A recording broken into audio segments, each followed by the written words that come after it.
আপনি নিজের অজান্তেই প্রতিদিন নিজের মস্তিষ্কে ক্ষতি করছেন। এই 6টি ভুল যদি আজই বন্ধ না করেন, আপনার স্মৃতিশক্তি ধীরে ধীরে দুর্বল হয়ে যাবে।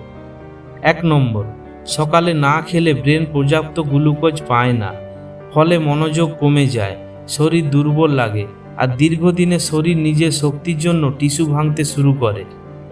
2 নম্বর, অতিরিক্ত চিনি খেলে ব্রেনের নিউরনগুলোর যোগাযোগ দুর্বল হয়ে যায়, এতে স্মৃতিশক্তি ও ফোকাস কমে যেতে পারে।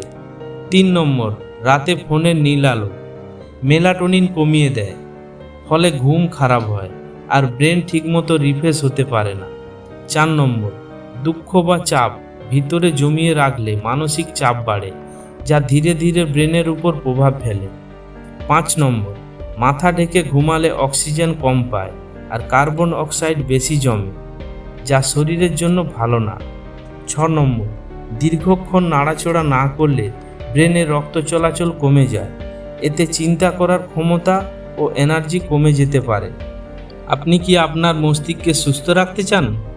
তাহলে আজ থেকেই এই অভ্যাসগুলো বদলান, আর এমন ভিডিও পেতে এখনই সাবস্ক্রাইব করুন।